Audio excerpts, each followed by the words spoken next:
Hello and welcome to another Cork Taylor Wine Podcast. Luke Taylor here. I'm in a very special place.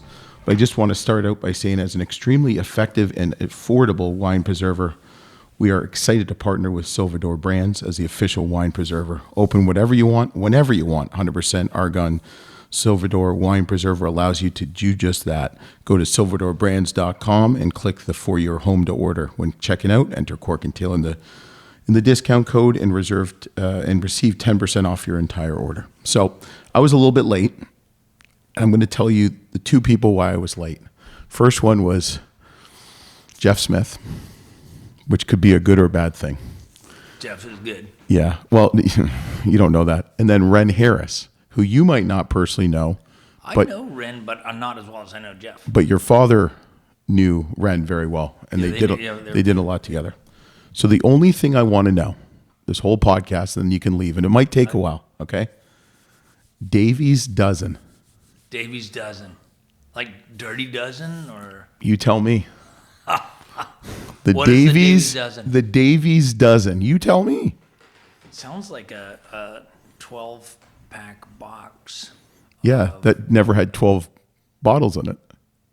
That never had 12 bottles? So we sent out Davies dozen that was empty? Empty boxes? One would have been missing. Oh. This is a Jeff Smith? This is a Jeff Smith. This is a Jeff Smith. So that's interesting. So you're thinking of bottles that might have just gone missing out of a box. Maybe Yeah. a brother of yours, an older brother. You're the youngest of three. Yeah. Jeff's the youngest of 5, I think he said. Yeah. He was good buddies with your... There's something about like the way the pallets work, at least I think in the thinking was that there's a hole in the middle of the pallet, right? And so if a bottle came out of the middle of the pallet, no one would ever know. That's probably what you're thinking about. If it has something to do with Jeff Smith. Yeah. But I personally, I don't know. I don't know anything about it. That was an older brother. That was an older brother. Probably. Yeah, for sure. Those guys, yeah. Yeah, Jeff Smith was saying to me that he spent probably just as much time up here than he did at his own home. Jeff, there are 3 of us, 3 brothers in my family, and sometimes we think of what class did we graduate from high school, but there's a 79, 82, and an 83. I'm the 83. Jeff was 82, and so my brother John and Jeff were same class, and I mean, frankly, I'd end up doing things at the Smith's house as well, just because we're that close. Yeah. So no, there was nothing inappropriate that he said, but now, Jeff was good.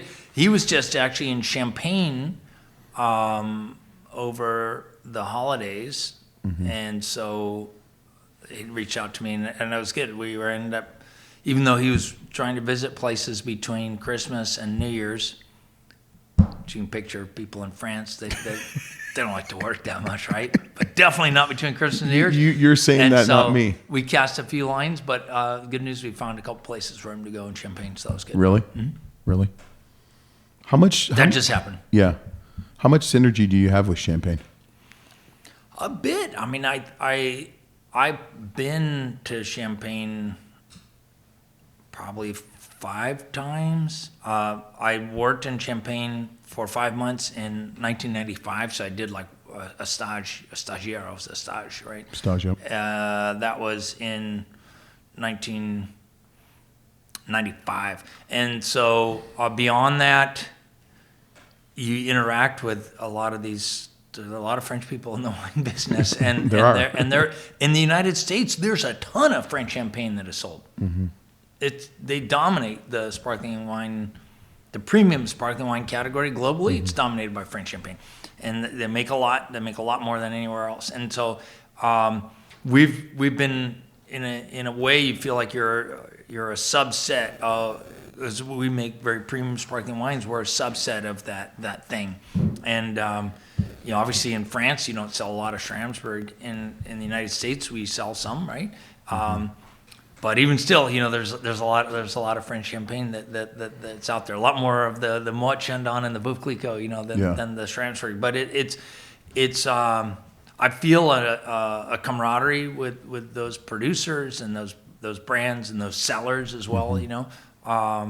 And so, yeah, part of our heritage in a way, even though we're not French. But that's where this kind of the style of wine was first made. Yeah. Chardonnay, Pinot Noir, traditional method, right? Yeah. Champagne. How much did you like when they couldn't really ship any over here during COVID?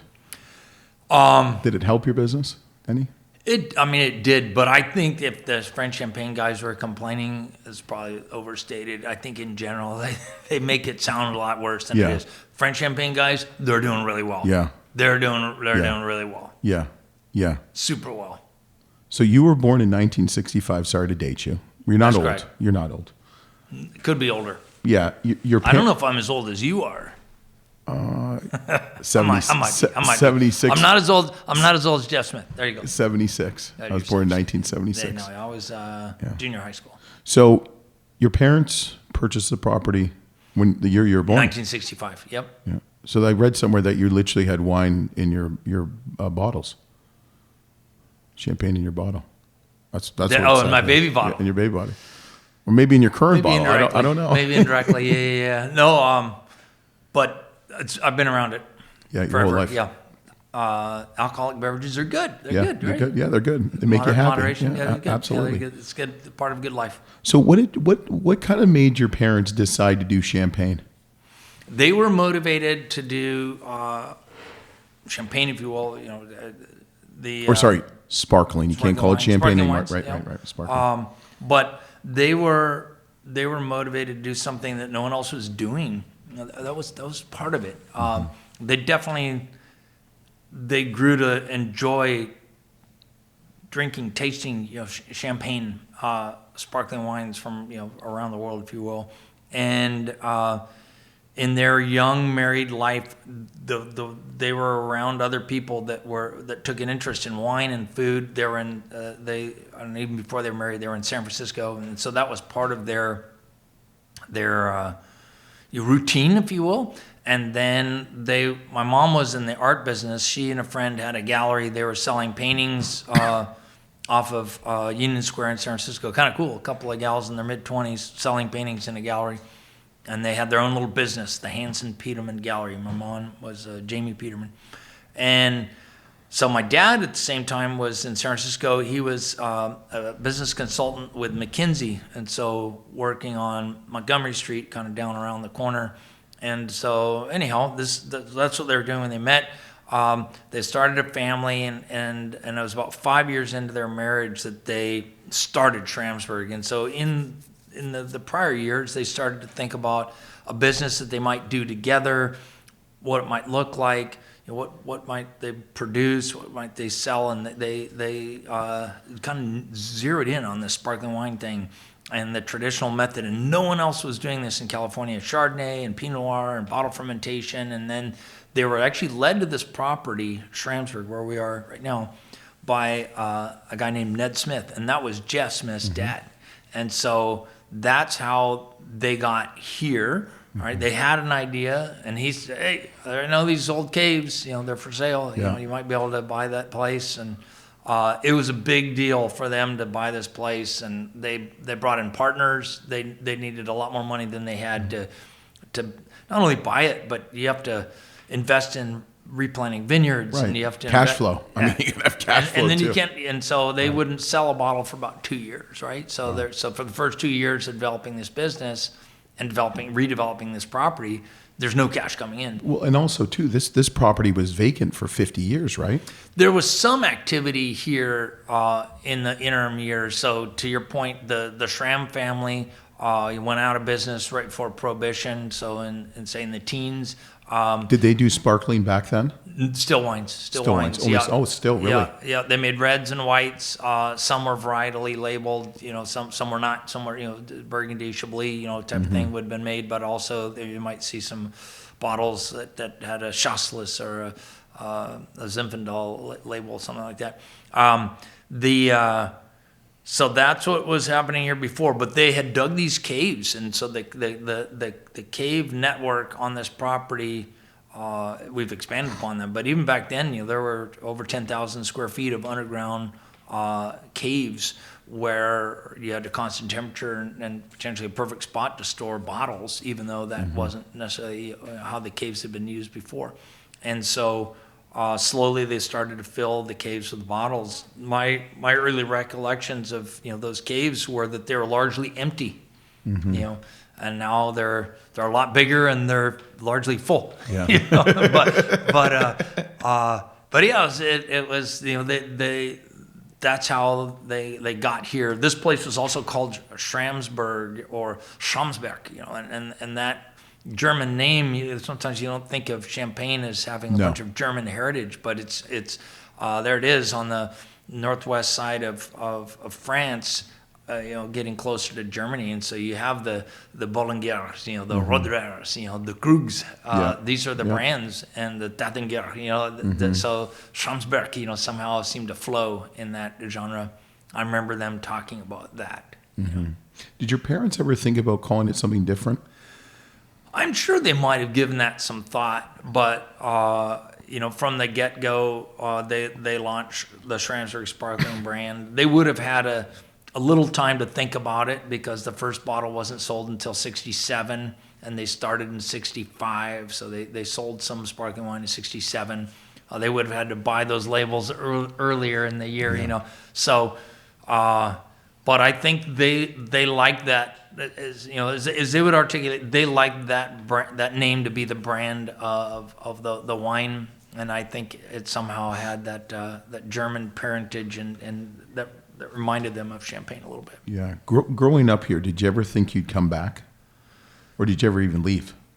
I have left, but now that I'm 57, in relative terms, I haven't been gone that long. Yeah. But I did go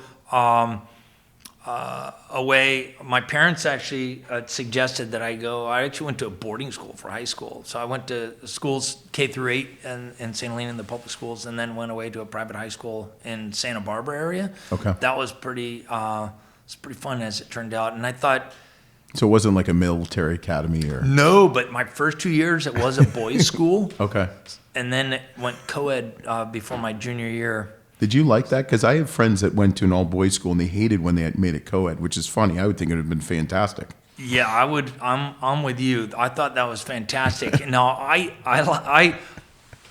reflect back on the two. It was kind of it was an interesting. It was really an interesting experience, frankly, to be at this school, this boys' school.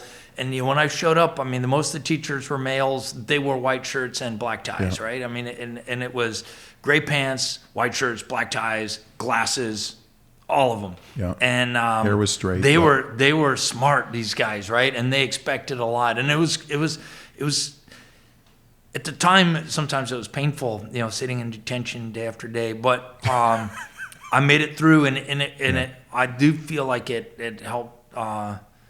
It helped push me along, which was good. I needed that a little bit. But then when it went co-ed, it wasn't black and white anymore, and it was colorful, and it was a lot better in many ways. And we had so much fun. Imagine being a junior boy. Yeah. The day and you've already been at school for 2 years, so you know your way around, right? Yeah. And then they met girls. Like, oh, well, maybe I should take you if you're lost. Yeah, exactly. Let me show you the way around campus, right?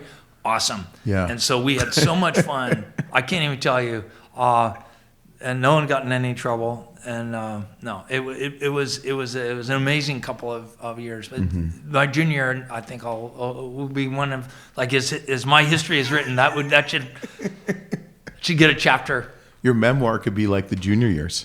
But anyway, so I went. Then from there, I went to a place called Bowdoin College in Brunswick, Maine. So again, encouraged to go get this interesting education, and so it was another 4-year tranche of time, if you will. But in that, I did a semester in Madrid, and I did one in Lima. So again, parents encouraged me, hey, let's go check out the world. Yeah. And so I did those things. I did an internship with a congressman right out of after I had my bachelor's degree. I studied history and Spanish as kind of major, and then I did work at the winery a little bit. Then I worked for a land trust in San Francisco for a couple of years, and so I lived in San Francisco, and then kind of came back mid-20s now, thinking about getting into the business, and then winemaking, and so I did the introductory science classes at Santa Rosa JC actually, and then transferred to Davis, did a master's degree in winemaking, and then after that was done, the champagne thing, I did a stage or internship, if you will, in Australia as well, at a place called Petaluma. I did an internship at Mum Napa. And then, otherwise just continued working here as I was, needing to make some money, and Mom and Dad were good enough to let me hang around the house and fed me. And then, so yeah, a good chunk of my 20s actually, I was here. And then age 30, started working full-time permanently here. And next thing you know, that's 27 years ago. Did you have to apply for a job? Here? Yeah, I mean, I shopped my resume around, right? But I was qualified. Yeah. I was definitely qualified. Did you have an interview? I think I was interviewing my whole life. Yeah. I was probably hired with a little less, well, depending on your perspective, more scrutiny. They knew what they were getting. Right. Well, right. Obviously. They knew what they were getting. Right. But I did have, so in 1996, I started my first full-time job at the winery. I'll tell you, I was making $30,000 a year. Salary, no overtime, and there was a lot of overtime. I had a master's degree in the subject field, right? Winemaking. I had worked in multiple other wineries already. Yeah. I was qualified. Yeah. And I was a little older, so probably the idea of me leaving, after the first year was lower. Yeah. So I think they made a good hire. I'm still here. Yeah. Well, I mean, I'm still here. Yeah. Exactly. Did you ever talk to any buddies that were making more than you in the same kind of role and be like, hey, what's up with that? A little bit. Yeah. But I wouldn't. But you saw the bigger picture, right? I was good. I mean, let's be honest. Honestly, I was good. And if I ever, I might say whinge, if I ever whinged about that, people wouldn't have listened, right? And I did kind of get it. Yeah.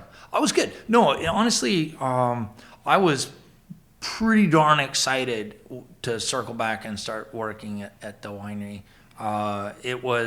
There were, at one point, mid-20s, probably about 25, I started to really like the idea. Maybe I'd seen enough of the outside world and had enough of making $10 an hour or whatever. Living in San Francisco was fun until it wasn't. But then you realize, and so there was a transition, and then I really enjoyed those 5 years too. The time I was at Davis, the time I was doing those internships or stages in other places. That was a lot of fun, and I would do it again. And frankly, I wish that I'd figured out that I wanted to do this maybe a little bit earlier. Really? Maybe not, but it would have been cool to do a few more of those internships and to go do that experience in Chile or in South Australia, or not South Australia, South Africa, Stellenbosch, whatever. You only live once, and you cannot do those things when you're 30 or 40 or 50. I can't go back and do the 5 months. You can, but it'd be.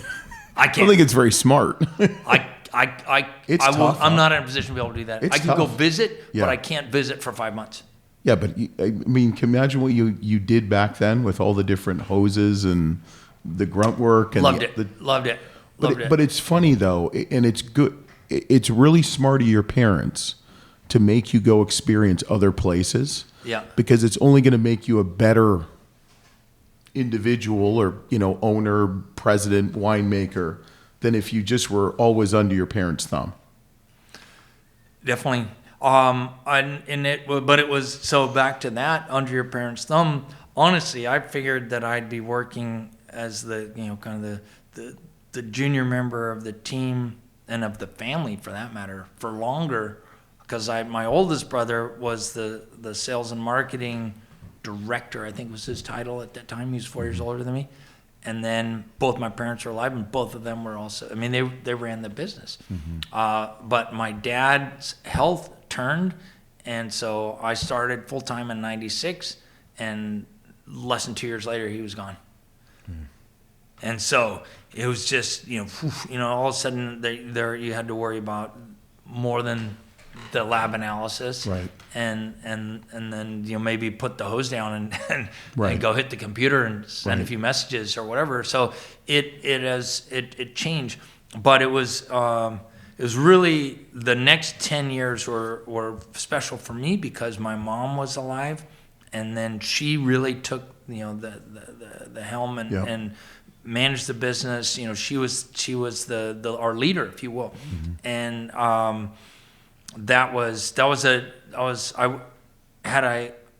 my thought was that my parents would be together during that time, from 96 to no one lives forever, but hey, another 10 years, another 20 years, but it turned out that didn't happen. But then mom was around for another 10 years. And so it was a good stretch of time to link with my mom, and I'm thankful for that. Did they ever push you into the business?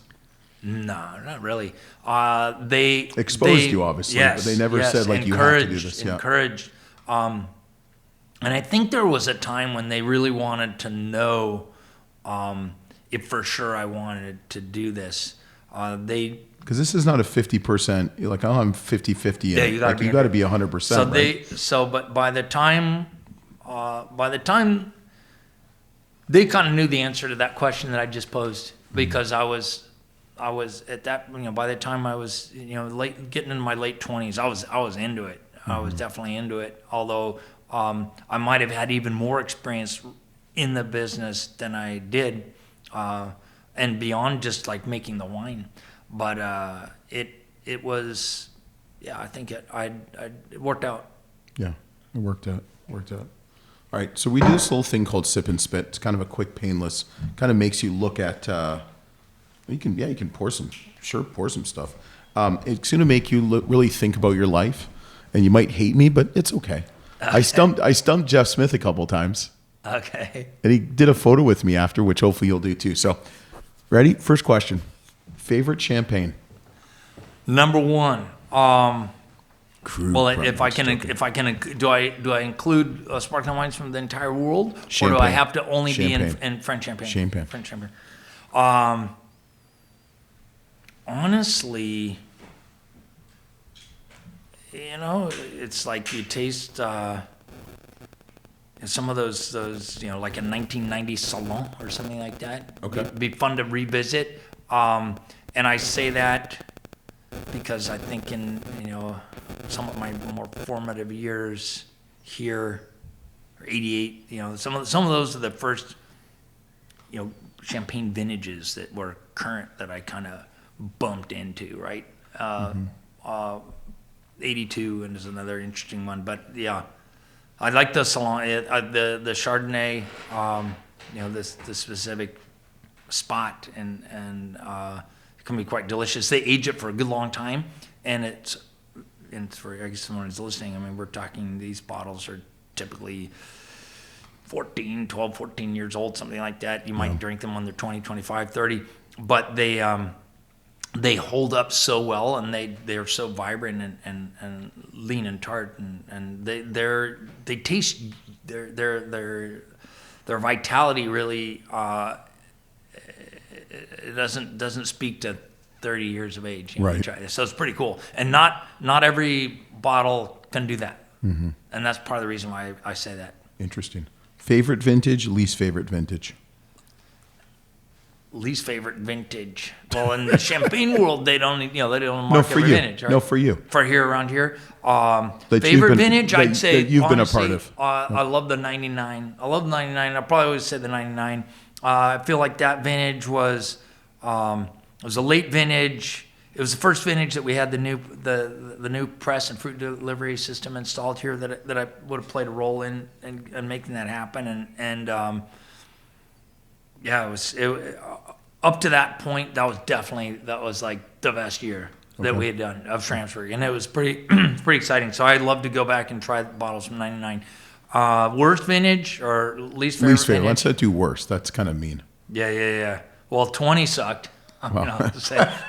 I don't want to do that again. The year I do of not want to COVID. do that again. It would be good to never do that again. That was tough. That was very, very tough. On many different realms, right? Absolutely. Because you had the fires. The fires Then sucked. you had COVID. The COVID was bad. What would you say is for worse, everybody. the fires or COVID for For you? us, the fires are worse. Yeah. There's nothing like having the property that you live on, you know, Yep. and we live in a forest, right? Yep. So we got this old winery. We're tucked away in the hills, surrounded by forest. And then the whole place caught on fire. And then what you might not realize is that it burns for a while, Yep. right? So there's a wave of like extreme heat and and flame that's not comfortable. But then, you know, it can pick up again, you know, with the winds and stuff like that. So there was a really difficult week in there that you just don't want to do that again. But it's not just, so we had, not to do tit for tat, we had a really bad house fire when my wife was pregnant with our second or third child. And you don't realize the heat and how much it does. But then not just that, it's also all the water damage. Yeah. Because they soak the crap out of things because they're trying to get rid of all the embers. So it's not just the fire and the heat damage, it's also water damage. In our case, the water did not damage anything particularly. The buildings never caught on fire, fortunately. There were firefighters on this property for about a week. And then that was like when they showed up, and you know, they were definitely like the heroes that came marching in. Oh it was my God, good. yeah. And so we fed them and you know, fueled them and encouraged them. Fueled them with some very fine sparkling wines. But that wasn't part of the program. Yeah, They don't drink at all. Yeah, no, I but know. water and you know, sodas or whatever. Thank you for, you know. And so, but we had our crew on, so it kind of rotated around. Anyway, we came to really appreciate this group, and it was a rotating group of these firefighters. But we, from the standpoint of, you know, running the winery, all that stopped for really like 10 days. And so it caught us right at the beginning of our harvest, the Cabernet harvest. Yeah. And which the grapes on this property are Cabernet. And by the time it was all over, we didn't pick any of the rest of the grapes. Yeah. But so that kind of ruined that season a bit. And then COVID was bad too. COVID sucked. It really sucked. It already sucked. I have a wine. Still kind of sucks, but it was. Well, we won't go there. Yeah. It still sucks. But anyway, Yeah. but it was worse. It was the 2020. Yeah. Beyond that, I don't know. I remember. What about quality of fruit? Is there one yeah. vintage that was just like? I hate to dig on some of those vintages. 86, 89. I don't know if those are some of our favorites. You know, there were some things that popped out pretty well from some of those years. Let's see. 95 wasn't the best on the sparkling for us. Well, I just ask you for one. I mean, Get a couple. But since then, they're all good. Yeah. But 20 was tough. 20 more recently. It was tough for a 20, lot of people. I mean, let's be honest. And every year is different, and they should be, and that's part of. But 2020 was just 2020 sucked. Yeah, 20 sucked. it was like flat out. Okay, best advice you were ever given. Best advice I was ever given. I don't know. I think to work hard and everything else takes care of itself. Okay, I like that. Biggest misconception regarding Napa sparkling wines, or even just American sparkling wines. American sparkling wines, yeah. I mean, in our world today, I mean, we're focused on the coast too, right? So we do Marin County, we do up and down the Sonoma coast, Mendocino coast, Anderson Valley, and we work with the Carneros. But I think one thing that I often think is a misconception is people, and this might be a little technical depending on who's listening, but people will think about, California, Napa, you have this Mediterranean climate. Mm-hmm. Similar, because there's big body of water, right? Mm-hmm. But the Pacific is super deep. Mm-hmm. It's super deep, right? It's 37,000 feet deep in the middle. And so it's actually a lot colder than the Mediterranean. And so because Absolutely. it's colder, the condition of the climate, you know, along the landscape that borders the ocean and the bay it's not exactly like the Mediterranean, right? Yeah. And so it can lend itself to retain super high levels of natural acidity in the Chardonnay and Pinot Noir. And then you get this ripeness of flavor with that super high acidity. It's interesting. People don't know this, but in the cooler coastal pockets of California, we grow Chardonnay and Pinot Noir with more acidity and obviously more sugar than they do in Champagne, but more acid too. And that allows us to make, I think, really beautiful style of wine. Like, why would you not want to have just a little more sugar, no need to chaptalize, and no need to acidulate? You might like that. You might, and that's something that the world doesn't know. Interesting. If you aren't drinking your wines, what are you drinking? I drink a fair amount of Sauvignon Blanc with my wife because really? She likes Sauvignon Blanc. Yeah, that's like so it's also kind of leaning toward. I get it. Yeah, okay, yeah. We do Sauvignon Blanc. You're like me too. But I drink, and I love. There are not many sparkling wines that I just enjoy the category, and frankly, it's fun to taste the English and the Australian and the South African. The English. Can you believe the English the British would make? Fantastic, right? With sparkling wines. It's fun. It's fun to see all of that happening. Somewhat we're traditional, and we drink Pinot Noir, we drink Cabernet, for red wines. I feel like it's probably 80% of the time that we have a bottle of red wine, it's one varietal or the other. And then beyond that, show me something new. I'm excited to taste things I've never tasted before from parts of the world that I've not been to. But yeah, we probably drink mostly sparkling. On the white side with a little bit of the Sauvignon Blanc, maybe. Have you ever tasted a sparkling Sauvignon Blanc? I have, but never produced. Yeah. Did you enjoy it? Interesting. I mean, I think one challenge with with the sparkling Sauvignon Blanc, like if you're making it as we do the sparkling Chardonnays, right? You pick the grapes at 11 Beaumet. So the initial alcohol in the wine is going to be about 11% alcohol. Okay. And Chardonnay can be a little more fruitful and generous, I think, at that low level of sugar, low level of ripeness. Sauvignon Blanc can be grassy, right? Well, if you make it 11% alcohol, it's pretty grassy, right? And so I think it's harder to, a few years down the track to have that really interesting, kind of, just gently caramelized, slightly, that caramelized citrus character, which you can get in an older Blanc made from Chardonnay that I think would be tough to do with Sauvignon Blanc. But hey, Interesting.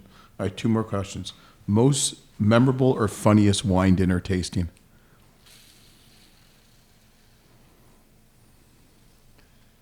Well, the first thing that came to my mind was being at in Honolulu at Roy's. It's not a good one to talk about, but there's 100 some people. It's this huge dinner, and I was relatively green. I think it was 98, and I'd done a wine dinner or whatever, but not as many as I've done today. And I'm in the dinner is over 100 people, and we're all throughout the restaurant. So hooked up on a microphone, and the sound is pumping into all the different rooms, and I'm sitting there, and basically from me to the other side of this table, as I'm making literally the first remarks of the evening, a guy falls straight out of his chair and does not get up. And I was like, is there a doctor in the house? We need your help. Front room, pretty much right now, And that was it. And it kind of that killed that dinner, and that guy left that was bad. So that was the first thing I thought about. I've done a lot of bottle sabering over the years, and I've got some interesting stories sabering bottles. Once that's the thing on Instagram now. Everybody's in Facebook, they're sabering bottles. There's a lot of. It's I'm good. just waiting for someone to cut their hand off or something like that. Believe me, it happens. Oh, yeah. I've met people. I've never met one perished, but I've met people who've hurt themselves and needed stitches and that kind of thing. Knock on wood, that hasn't been me. Yeah. But one time I've sabered 9-liter bottles, so those are big, and that's exciting. It causes your heart to beat pretty fast. But one time I was doing that in Tulsa, Oklahoma, at this event at the Philbrook Art Museum, and it's a big event. If you open a big bottle, you need a lot of people. But I think there were a couple hundred people there, and we were up on the stage. And at that point, I always like to have a holder, hold the bottle when I sabered the 9-liter. But in Oklahoma, it was warm, and the bottle wasn't cold, and I was stupid. And anyway, Michael Honig is another friend here in the Valley. He was there, and I asked him if he would be the holder. And so he's got the bottle, and I've got this sword. I have a big, long, it's like a bayonet, And so I take the thing and I run it right up the length of the bottle. And on this occasion, it can happen. You've seen it probably in a video. I take like the top third of the bottle, just blows right off, and probably 75-80% of the Blanc Blanc. Yeah. So we just basically blow the bottle up, and the crowd, they all cheer because they don't know what is it supposed to be happening. Michael's looking for his hands. And Michael looks at me. He's like, "Is that what was supposed to happen?" I'm like, "No."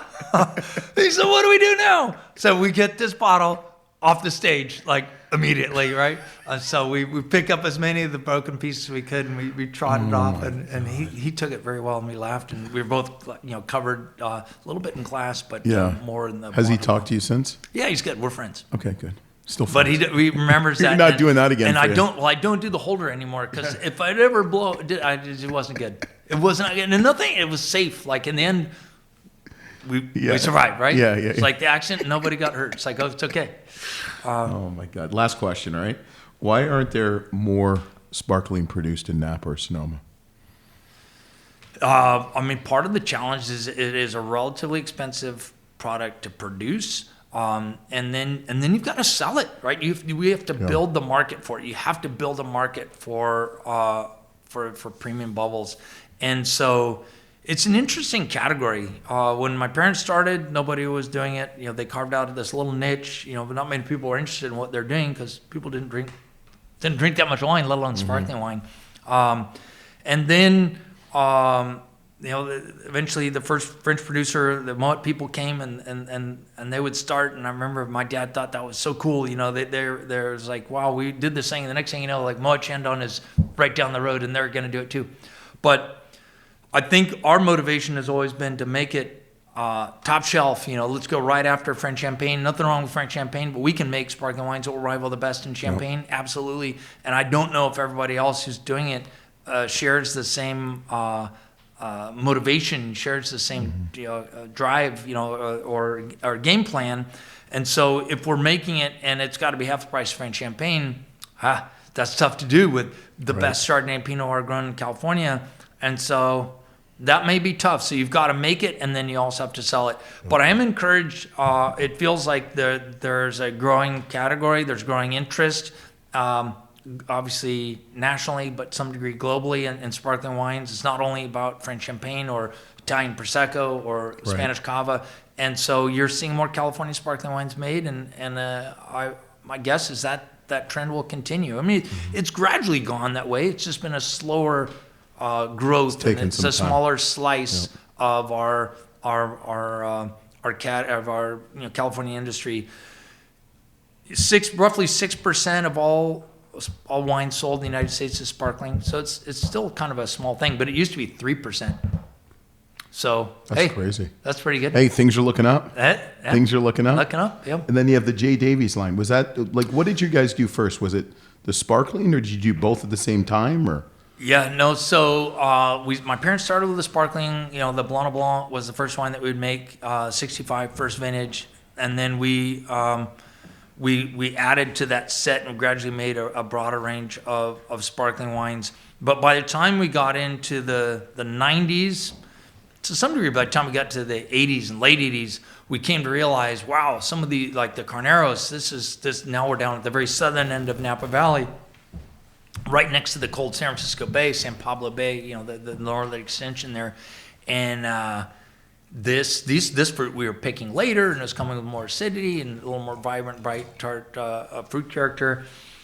And up here on this hill, we're in a region, obviously today everybody thinks of Diamond Mountain, Spring Mountain, they think of Cabernet.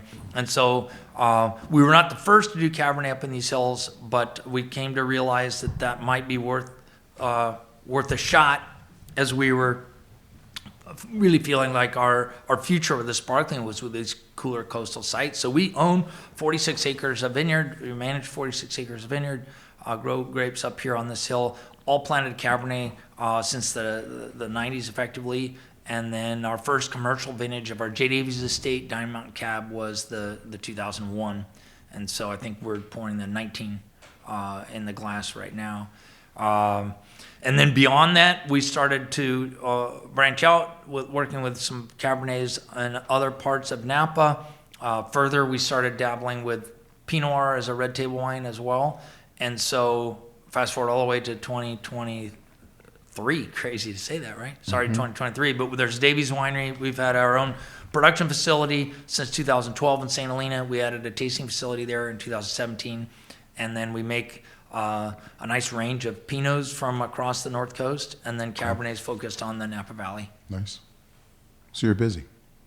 It's been pretty busy. Yeah. It's been pretty busy, but we enjoy it. Yeah, good. No, everything's good. Yeah, everything's looking up. Looking good. Right. Yep, keep it going, and I think good things will happen. Yeah. Well, Hugh, I know I was late and you're short on time, so thank you so much for joining the Cork and Taylor Wine Podcast. I appreciate it. Hopefully you'll still talk to me after some of those questions. No, and ask you to there, and the Davies dozen I don't think stumped you too much. Davies dozen is good. Yeah, no, that's something that we should be quiet about that for another 10 years or so. I've got some. Oh, I'm sure. Yeah, I'm sure. Got some people. I got some people. Well, thanks for listening. Thanks for watching. Don't forget to subscribe, rate, and review. Follow us on Instagram, Facebook, on your favorite podcast provider, and YouTube. Also support us on Patreon, patreon.com/Cork and Taylor. Don't forget about getting some wine preservation. We've got gas with Silvadore Brands. So thanks for listening. We'll see you next week on the Cork and Taylor Wine Podcast.